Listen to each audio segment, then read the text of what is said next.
ingredients into a big furnace as they spill out of a bin overhead.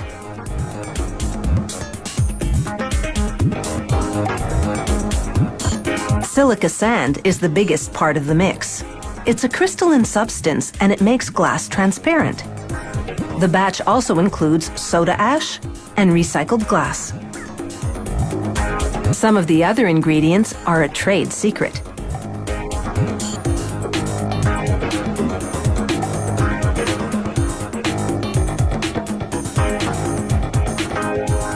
The furnace heats the mix to the melting point, over 1500 degrees Celsius. It turns into molten glass that looks like lava. The glass, in this lava-like form, will spend up to 24 hours in the furnace. On its way out, mechanical shears cut it into gobs.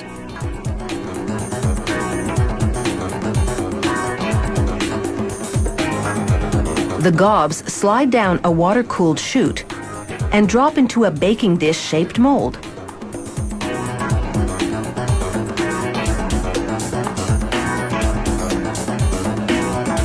There are 16 molds on a rotating table.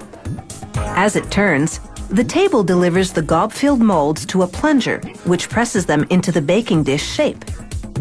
Continuing to rotate, the table positions the molds under blowers. They cool the freshly molded glass so it holds its shape. A mechanical arm suctions up the glass dish and sets it down on another revolving table. Flames lick the glassware from burners above and below.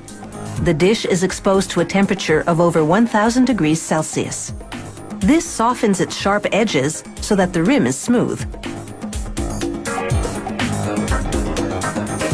Next, hoses blast high-pressure air, cooling the dishes to solidify them, so that a mechanical arm can pick them up without ruining them. It transports the glass dishes to a conveyor belt.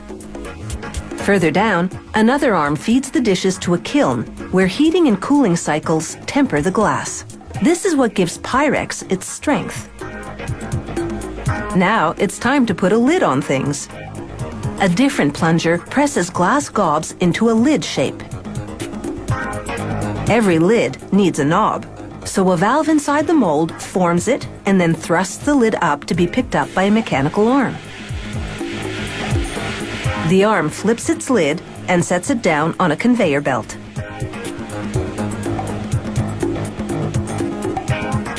The lids are on the move, traveling through a tempering kiln.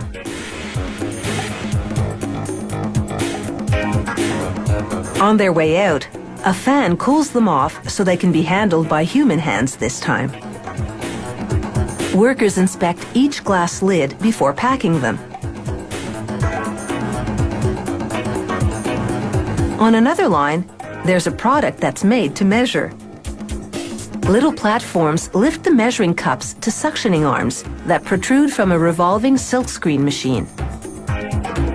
A little squeegee forces enamel through a screen, printing measurements onto the cup.